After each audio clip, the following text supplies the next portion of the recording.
Good afternoon, everyone, and thank you for joining today's webinar, Ramping Up Your Post-COVID-19 Orthopedic Case Volume, presented by the American College of Perioperative Medicine.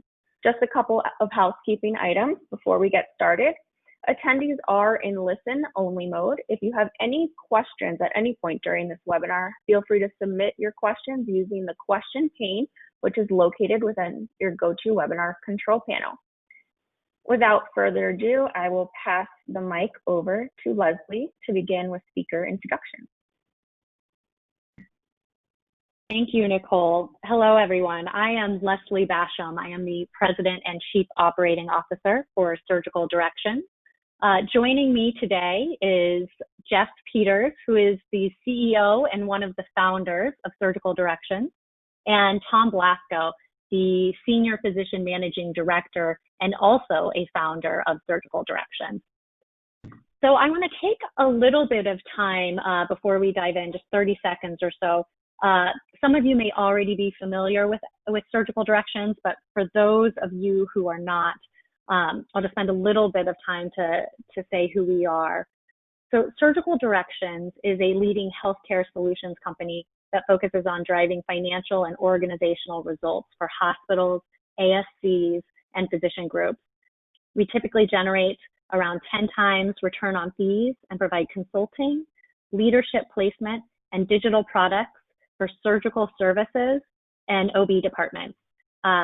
We've been in business for about 20 years or so and have helped over 400 different healthcare organizations to improve their organizational, operational, and financial performance. So with that, let's dive into the agenda.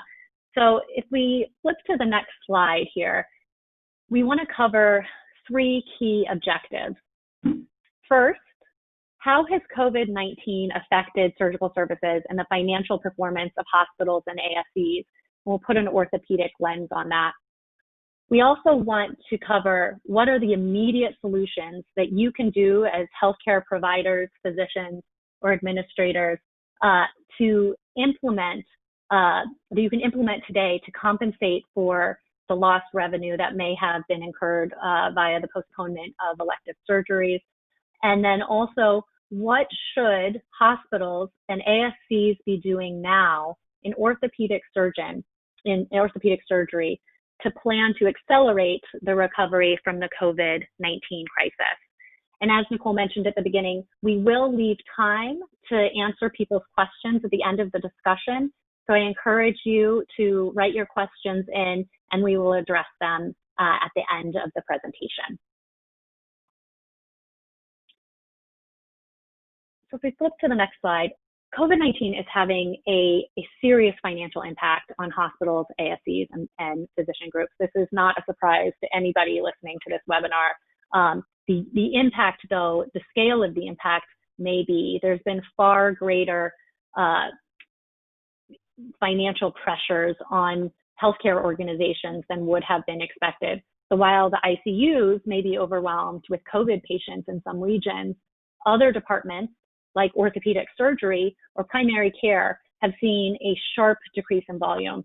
So we've seen a 50% decrease in office visits, and elective surgeries, including orthopedics, have declined up to 80% during this time. Simultaneously, we're being hit with additional costs, right? So no one was the COVID-19 response expert before this happened, right? So there's been education and training, the development of a plan, staff overtime, the repurposing of anesthesiology to support COVID, the repurposing of equipment, purchasing additional equipment. There has been a huge amount of cost pressure when partnered with that financial revenue pressure that's creating really a financial crisis. And sadly, we're seeing this across the news as well with hospitals filing for bankruptcy, furloughs, salary reductions, a lot of very painful actions happening out of this crisis. So if we flip to the next slide. So what we're seeing is, we'll focus specifically on elective surgery, and I think that's important for this audience, and the impact it is having on your organization. So we're really seeing 2 key impacts. The first being the sharp drop in cases, right? So as soon as the American College of Surgeons or CMS said, okay, COVID-19, we need to respond to this, postpone all elective surgeries, there was a very sharp drop. And that postponement period, for many of us, is still unknown. So we are hearing, some facilities opened this week, quite a few more will open next week, maybe the week after. But there are some that still don't know that duration of that postponement period. And unlike the sharp drop that occurred early March, the uptick will be more gradual. So there was a talk of a surge, and as we're hearing from many of our hospital partners and ASC partners, people are taking potentially a more gradual approach to the return to elective surgery. So there's a postponement value loss coupled with this lost revenue loss. So what you were running from a surgical volume average before may temporarily be or permanently just become lost revenue, where you may not recover as much of that revenue as you were before. And that's particularly painful because surgical services typically generates around 60% of high-performing hospitals' operating margin. So when you have this kind of hit within a health system, within surgical services, it really impacts the bottom line for that particular institution. So if we flip to the next slide, I want to dig deeper into that lost revenue portion. So why are we losing revenue? And if we look at this inverted triangle here, so many of these cases are expected to be rescheduled. We are expecting about 80% of the volume to recover. That's our projection. We will learn more over these coming weeks. But where are those 20% going? And much of that loss has to do with the financial state of patients today. So unemployment is at all-time record highs. And that unemployment means for most of those people, they have lost their health insurance. And so they're no longer, without their health insurance, able to get that elective surgery done. Or let's say they do have their health insurance, but now they're not in a position, either they had to burn or use their PTO balance during this time, or they're in a position where they can't take time off once we are back to work, because if they don't have the financial luxury of taking time off to do their surgery anymore. They need to make up for the lost income that occurred during this period.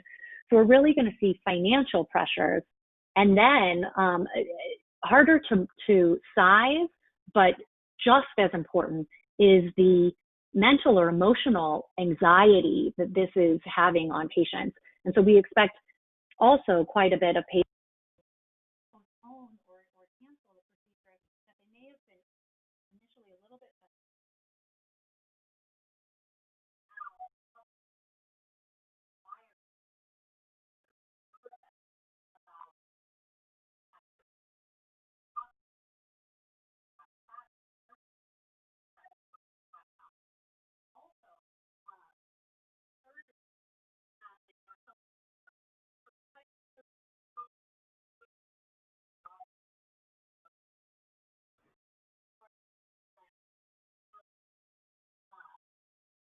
Leslie, can you hear us okay?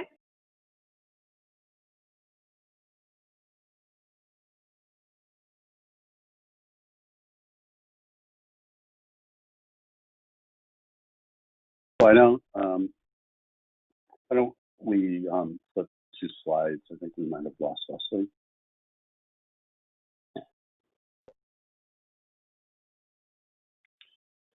So this is Jeff Peters. Unfortunately, I think we've lost Leslie. So what the COVID crisis has done is it's really taken certain trends we have in healthcare and accelerated them. What's happening in terms of surgery when we're interviewing patients and physicians is because of a fear of going to a hospital it's really accelerating the movement of surgery from from hospitals to ASCs because of the inability to go see a physician. What we see is a growth of telemedicine. There's an extreme focus on safety protocols, a real emphasis on value-based care, and the consumer is emerging as a much more powerful role in sort of making healthcare decisions. So these trends were going on in the past. They're sort of accelerating because of the crisis. We could have the next slide. So what should physicians, surgeons, and healthcare providers do in light of this crisis? And I think the first thing which helps to stop the immediate pain that we'll talk about is to apply for funding. There's been a lot of money from the CARES Act that's available to hospitals, ASCs, and physicians, and not everybody is aware that they can apply for these funds. They're grants.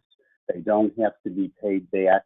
It's fairly easy to apply for, and we'll talk about that over the next couple of slides. So it's something that everybody should do.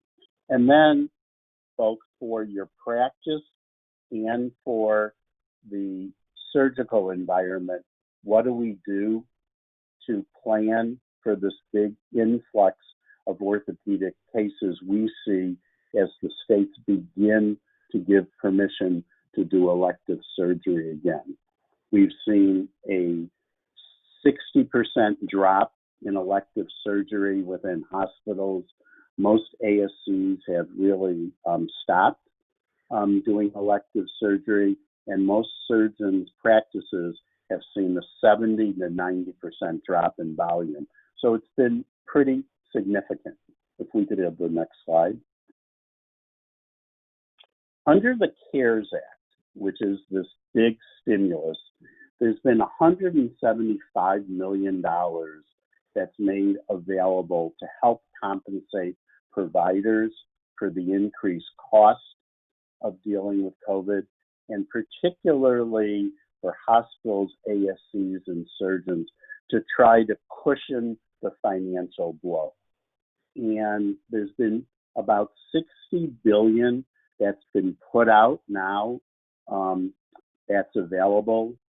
$30 billion was released about 10 days ago, and it was just based on any provider's Medicare fee-for-service payments over the past year. If you go into the website, and what we've done is provided a link in this slide, there's also additional $20 billion that's available to any surgeon, physician, ASC, or hospital, and it's based upon the amount of revenue you had in 2019. If it's a hospital, it's automatically put into the system by the Medicare cost report, and all you have to do is verify your TIN. You have to verify the number of ICU beds you had operating in March and the number of COVID positive patients. For physicians and ASCs, you have to submit electronically your income tax return, but by doing that and answering 2 or 3 more questions, you automatically will get a grant in proportion to what your revenue is, total healthcare spending.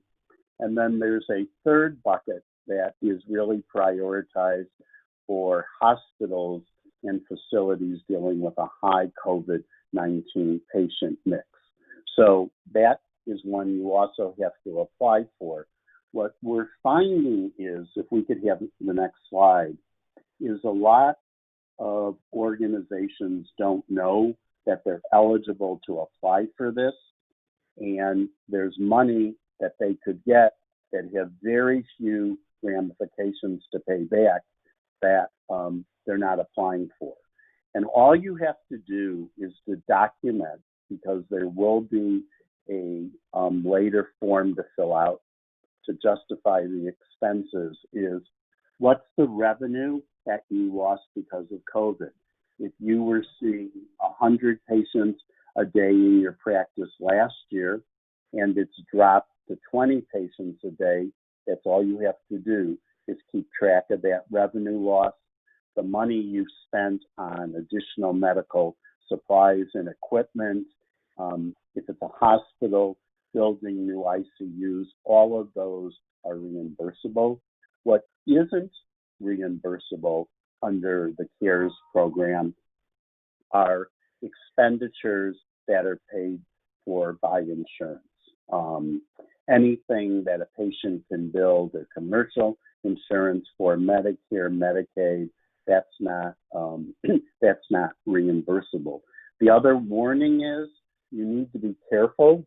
Recently, the University of Colorado did executive bonuses based upon the performance of 2019. It came out at the same time that they were furloughing patients, and as a result of that, the government has begun to question whether they're eligible for some of this CARES money. So you just have to be diplomatically correct, but it's money that's available. There's $175 billion that will be distributed, and there's only $60 billion where they've opened up the portal so far. So if I can have the next slide. So because there's so much money available, you really need to pay attention to this website, and in your organization have somebody check it daily, because again, it's money that does not have to pay back. The website will talk about who's eligible, and it's really almost any healthcare provider that has a provider number. There's an application process that changes with each pool of money, so you need to be able to document where you're spending the money, how you've lost revenue, and that's very important in case that there is a retrospective look at it. But the other thing, just like the small business loans, is there's a small pot of money. It's hard to call 175 billion a small pot of money. So it's important to act quickly, because in some of the categories, whoever applies first and their application is deemed complete gets the money. And there is an expectation that some of the funds will be depleted. So it's not something that you want to ignore. And in terms of that $20 billion allocation that was released over the weekend, a large number of providers have already submitted their data and have had their applications deemed complete. So you don't want to delay in terms of applying for that money. Next slide.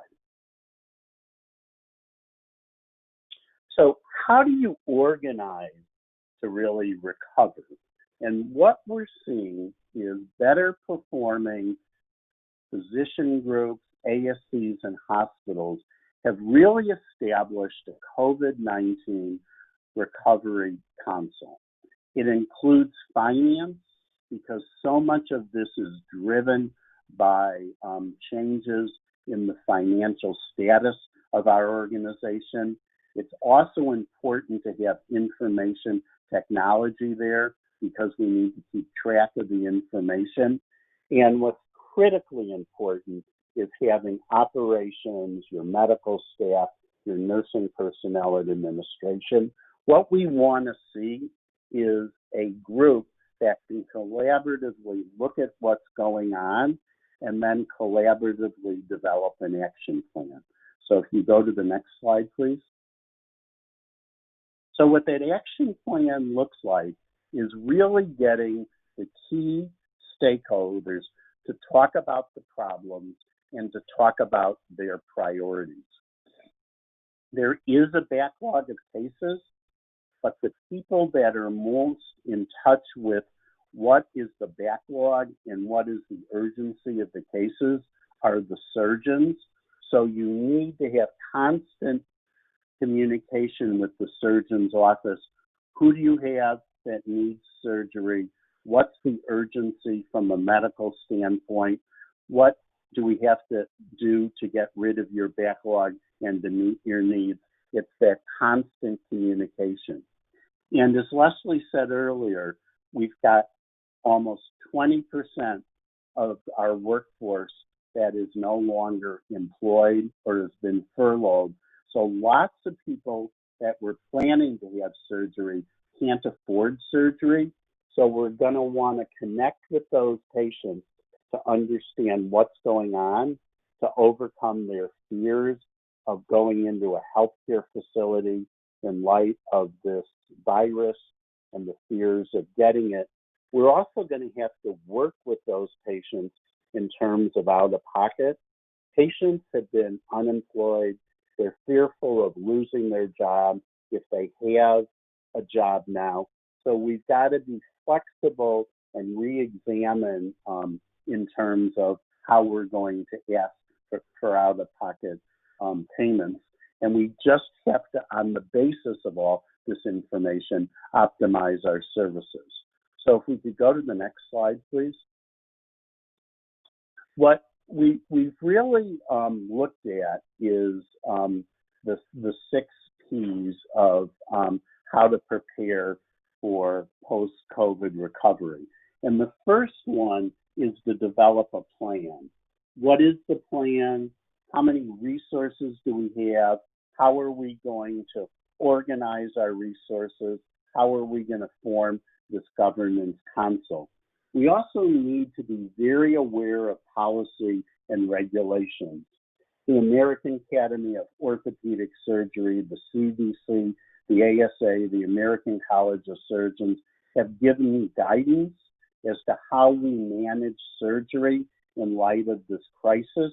And we want to adapt our policies and how we accept patients in light of it. If you look at the policies that came out just recently, most organizations are recommending that any patient have a COVID test 72 hours prior to surgery. And those are the types of things we need to do.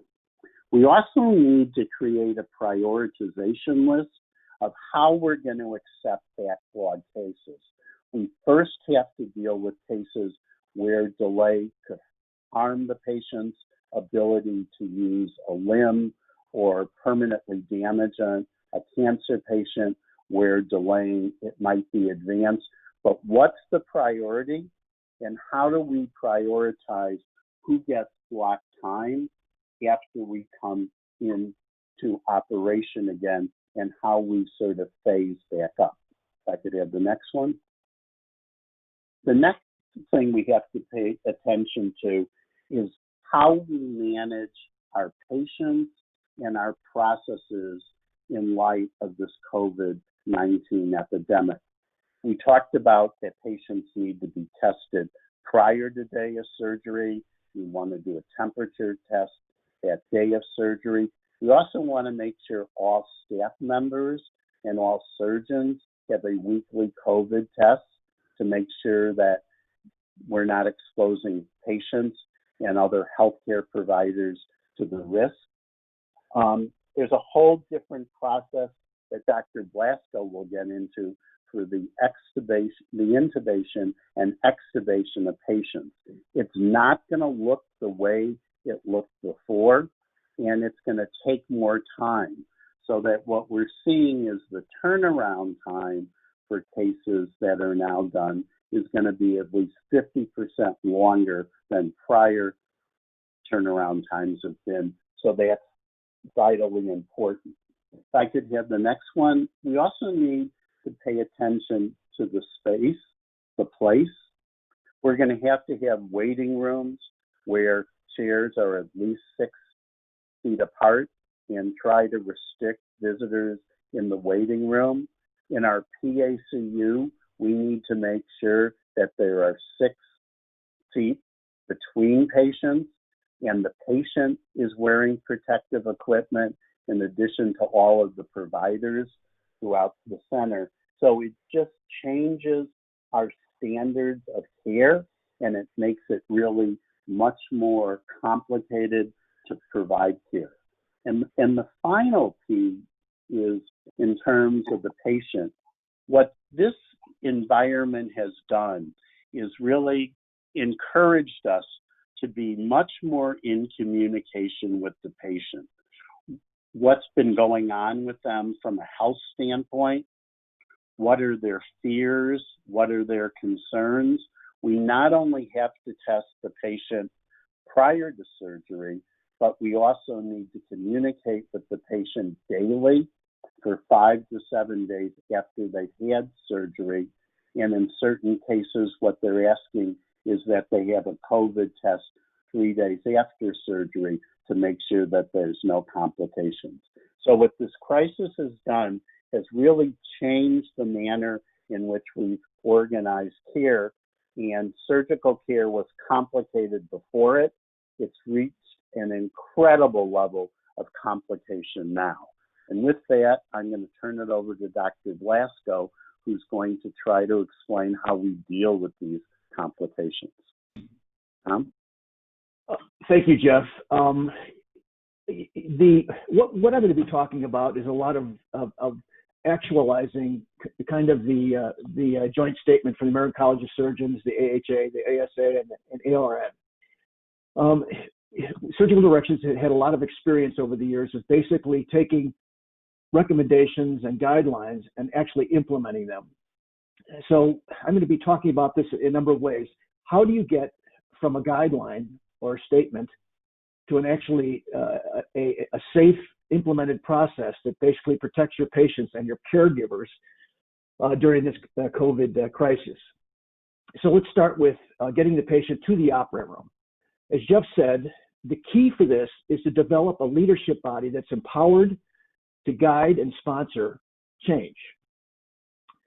Then you take that a level down and you start to form groups, if necessary, depending upon the size of your organization, that actually look at the process of getting the patient in the operating room. This includes pre-admission testing. Part of that pre-admission testing will be to minimize patient contact with the pre-admission testing centers. So I'm already talking to clients about more virtualized approach, telemedicine, and limiting as much as possible the patient's contact with the pre-admission testing center. We're talking about bringing in the finance and revenue cycle management right from the beginning. A key with this whole process, and this is actually good for surgery in general, is to get the patient into the system as early as possible.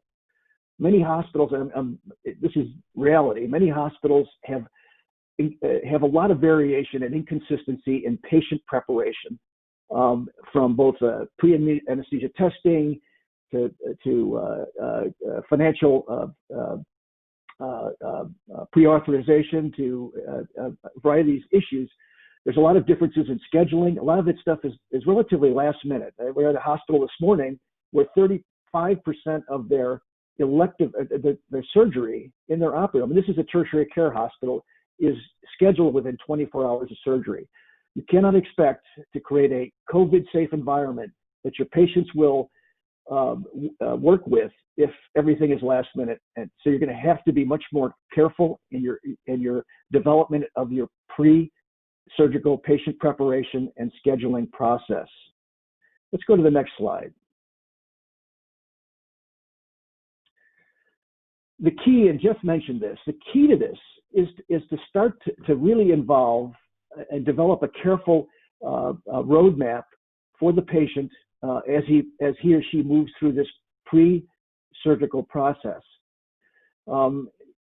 We are actually working with clients right now, and we're developing videos, we're developing roadmaps to successful surgery, all started within the surgeon's office, and basically it's carefully choreographs what the patient should expect, gives a two-way communication scheme with the patient and the surgeon and the hospital. We develop in-depth patient education. This is really important. And then we develop protocols. I talked with a ASC in Georgia just a couple of days ago, and some of the ASCs I've been working with basically have told their patients that they don't want them, they want them alone, they want them by themselves as they are dropped off and picked up, and they're actually asking patients not to bring along loved ones, and they're limiting those accompanying personnel to a minimum. That's by exception. I think hospitals have to be a little bit more lenient than that. But what we're seeing, though, you have to develop a very highly choreographed and consistent approach to getting the patient through the system. Office variation in terms of especially for hospitals, it doesn't happen so much in ASC, but especially for hospitals, you have to engineer that out of the system. Have a consistent approach that everybody agrees to, including the anesthesia department, the surgeons and their offices, scheduling, and the financial people, and that will begin to I think, allay some of the patient's fears about coming back into the hospital. Next slide, please. Okay. So this is when a clinician basically states his best plan for how to get a patient in and out of the hospital with the least amount of risk. And this is also is important for the caregivers. So you want to create a COVID-safe environment. And we're going to go right down to this concept of testing. This morning I was working with a group, actually yesterday, and I was asked, why do we have to test patients in the hospital at ASC if we assume all the patients have COVID and we protect ourselves? Very good question. And my response was, and hopefully you agree with it, that there's going to be a certain percentage of patients at the curbside when they're ready to go into the operating room, ready to go into the facility, who will have pulse oximetry, temperature, and review systems that will all be negative but are COVID positive.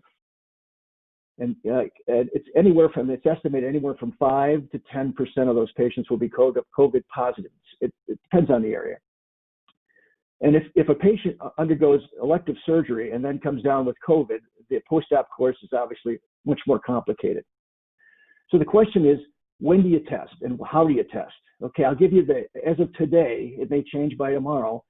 The best test in terms of sensitivity and specificity is the CDC recommended molecular test, which basically measures viral load and it measures RNA replicase. It's 90+% accurate. And it's recommended that, unfortunately, the test requires at least 1 to 2 days turnaround. So it's recommended that patients, some of the hospitals I'm working with have 4 days. The patient has to have the test 4 days prior to surgery. Other hospitals are saying 3 days prior to surgery to give it sufficient turnaround time. There's also a question of caregivers' surveillance. There is some consensus that caregivers should have at least weekly tests.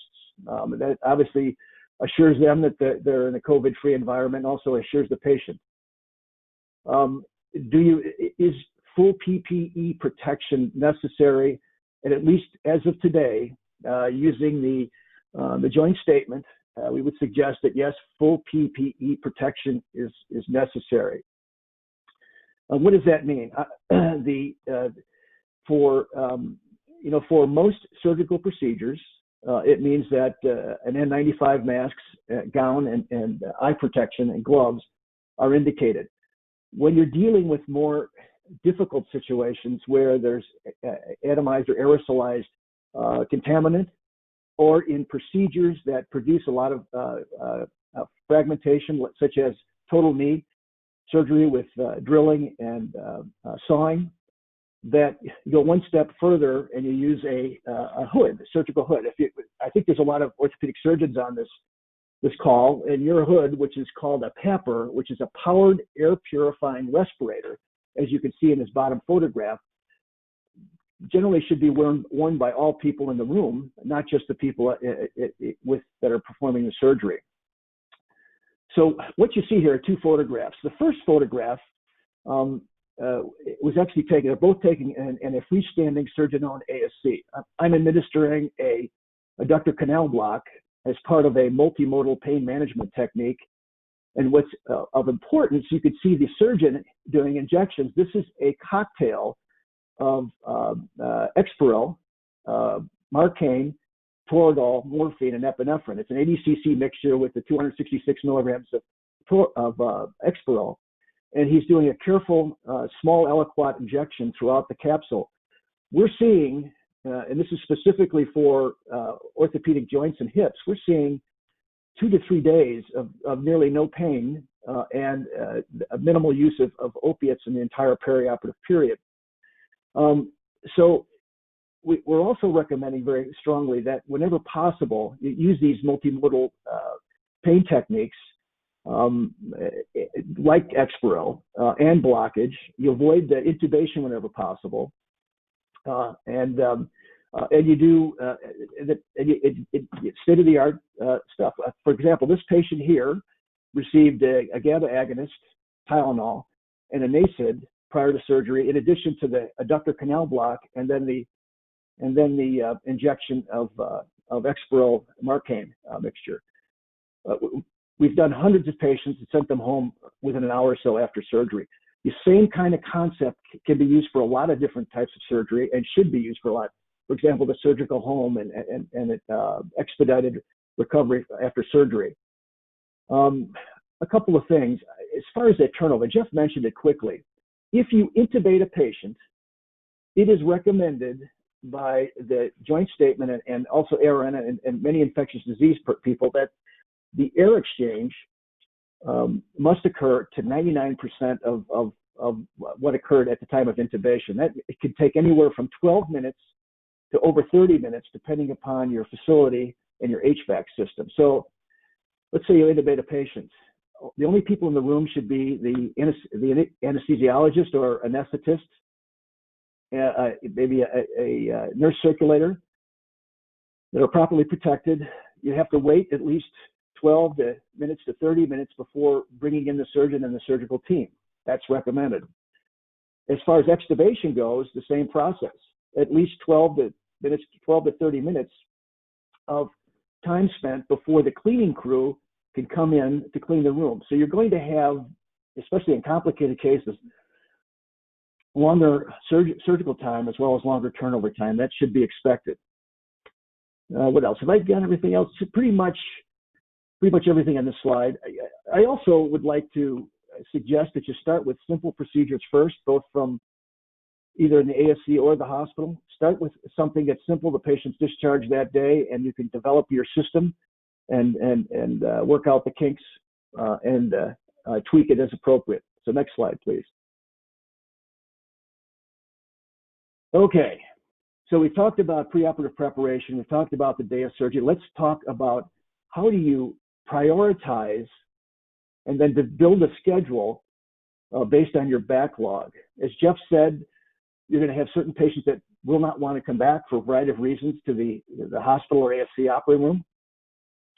But a couple of key points. First, I would recommend for all those on the conference call right now that you develop as much as possible, working with the surgeon's office, a fairly complete list of backlog patients. Again, this morning, working with a hospital, basically said that some of the surgeon's office did not want, have not provided a list. And there was a variety of reasons for this, but it's really important if you really want to manage this backlog to have a fairly complete list of potential volume that needs to be addressed. The second thing is you need to have historical, and all of you have this, historical times for different procedures for different specialists and different specialties. With the backlog cases and the historic times, and then a prioritization system, you can begin to anticipate what's needed, when it's needed, how much volume, how many minutes of surgery are needed. You can see a system here where you get the projected volume, and then you prioritize cases based on a variety of different factors: patient acuity, case margin, backlog volume. And there's a whole bunch of different factors, but you as an individual institution should define your priorities. The other thing I want to caution you on is you all have a traditional system of surgeon access, which is basically block time system. But I would suggest to you, as you approach this restarting of elective surgery, that you may have to modify significantly the historic block time system. For example, a surgeon may have, let's say, 16 hours of block or access a week. That surgeon may not have a significant backlog of patients. On the other hand, other surgeons and other specialties that didn't have much block to begin with may have a lot of cases to put on. And so you're going to have to, part of the steering committee's activity will be not only to prioritize cases, but also to fairly resume this surgery and this backlog. And you may have to have a much different, at least for a temporary period of time, a much different system of access. Next slide. This is the last slide, and I'm just summarizing what Jeff and Leslie have already said. You want to establish a governance council. This is really important to get the whole process started. And this governance council must be given the authority to guide and to sponsor change. Apply for grants as soon as possible. And then obviously you should start immediately. Most of the hospitals are restarting surgery within the next few weeks. And the earlier you start this planning process, the smoother the process will be. Thank you very much.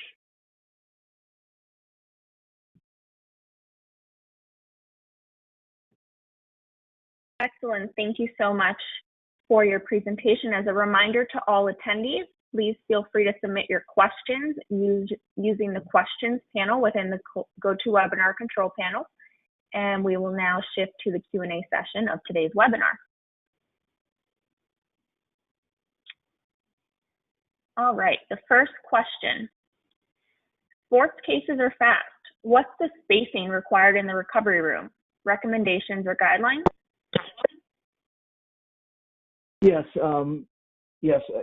As somebody who's been the medical director for Illinois Bone and Joint with 110-man orthopedic group in Chicago, I can attest that they are fast, and they're going to have at least so your PACU, which is what you're talking about, your recovery room, should have. There's a couple of things that are recommended. Number one, you should have minimal contact with only one post-op person for the patient recovering. In other words, having multiple changes of bedside contact probably should be minimized. The second thing is you want to have, and you can look at an ARN for all these recommendations, you want to have at least 6 feet between patients. So in smaller facilities, this may be problematic. And may affect your capacity. Thank you. The next question. What if everyone in the room wears an N95 throughout the procedure? Do you still need to wait the 12 to 21 minutes to enter the OR? No. And I may have not presented it well, but for the delay in entering the OR should only occur with intubation and extubation. Now the question remains: if you put an LMA in, is that the same thing? I don't know yet. This is still an evolving consensus. But if you're using a local, regional anesthetic, spinal, epidural, whatever it may be, and the patient's just sedated, you come in right away, and there shouldn't be any delay. And same for the cleaning of the room afterwards. Excellent, thank you. The next question is, what should providers do today to make sure they get payment under the CARES Act? So I think we talked about it earlier. What is extremely important is that you follow what is going on, because every couple of days there's a different fund of money that is available. And what you want to make sure of is that any fund you qualify for, you're applying. As we said earlier, there is $50 billion that has now been allocated, and all you really have to do is have a Medicare provider number and you qualify, and just either file your Medicare cost report if you're a hospital or an ASC or a physician practice. If you file your tax return, the decrease in patients that you've seen, and your TIN number, your tax return number, you will get payment. And we'd encourage everybody to apply because there's no downside risk and you don't have to pay it back. Thank you.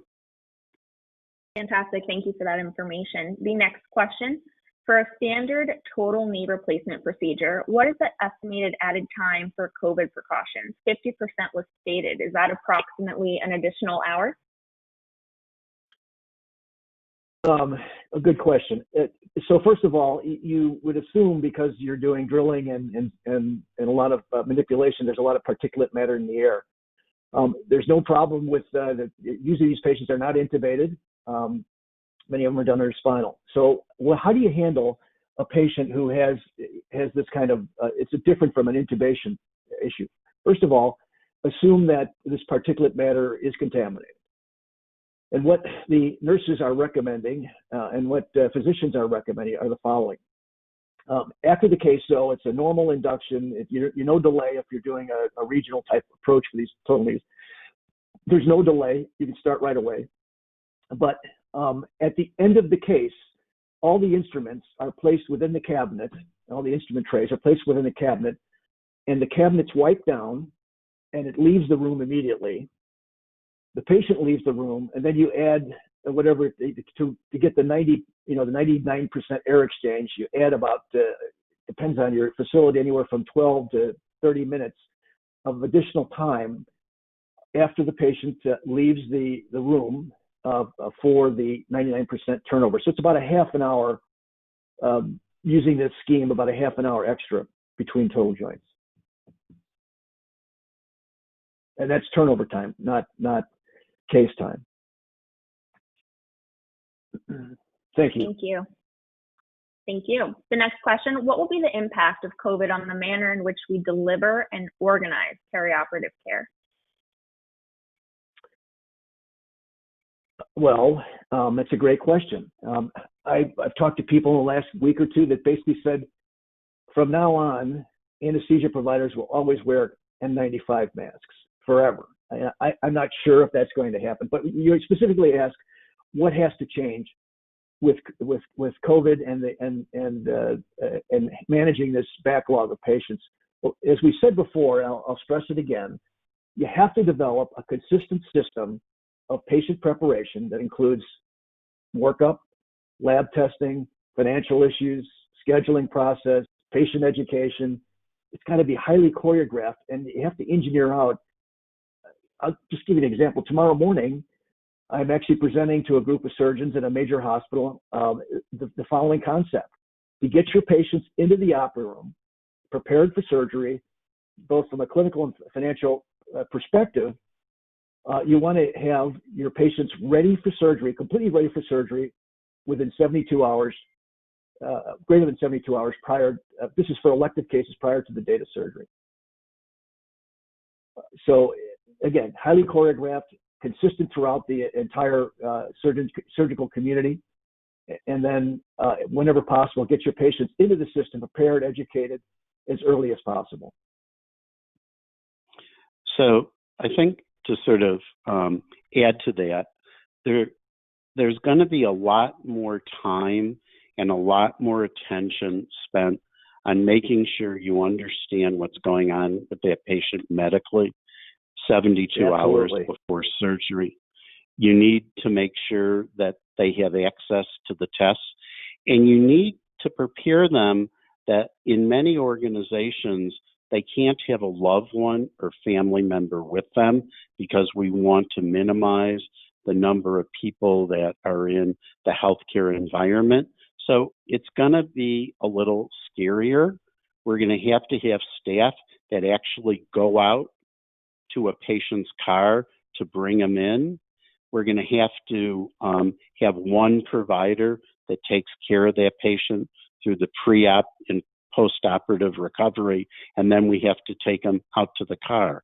So it's not only going to take more time, it's going to take more staff, and it's going to be more expensive to provide surgical care in this country now than it was before.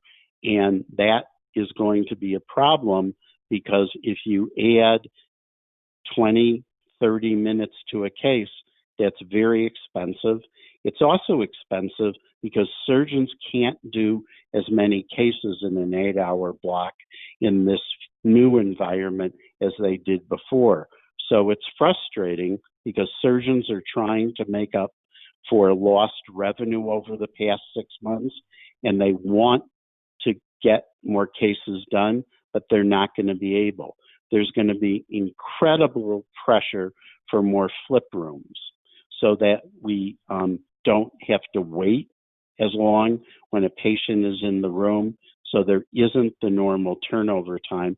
So it's really going to be a series of discussions that is going to focus on how we totally change the manner in which we relate to our patients, we follow our patients, and how we interact with our surgeons. Thank you. I'll add to that as well. And this is Leslie Basham. I apologize for the sound issues before. And Jeff, thank you for taking over.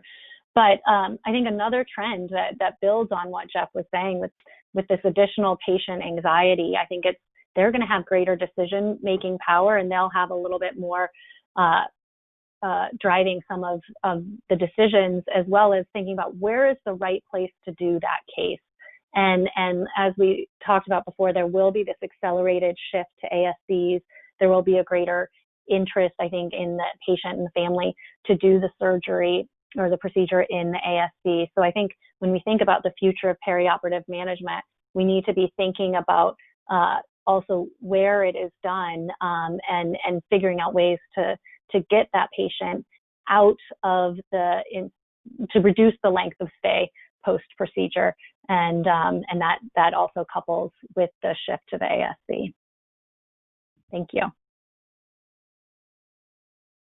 Thank you. And our final question before we wrap up today's webinar, what guidelines do you suggest for industry inventory and instruments delivered to the OR? What guidelines do you have regarding industry representatives in the room? Well, it's going to vary. It's a great question, and there's no strong consensus right now. Many procedures and many surgical specialists require a specialist that represents the implant or whatever in the room. Part of the preoperative preparation process, and it was mentioned in the slide, I didn't mention it, and I apologize for that, is you bring in your sterile processing and materials management unit as part of your planning for getting the patient into the operating room and out of the operating room right from the beginning. It includes developing a scheduling process that basically alerts both the sterile processing and the hospital that a representative of a particular manufacturer may be in that operating room. And then it's also going to take education and careful management of that person within the operating room to make sure that he respects the COVID-free environment that we're trying to build. So it's going to add complexity. There's no easy answer, but it starts right at the beginning, right at the scheduling time, right at the time of scheduling. Excellent. Thank you so much to our speakers, Jeff, Leslie, and Tom. We greatly appreciate your time. And thank you to our attendees for joining us today. That concludes today's webinar. Thank you very much. Have a good one.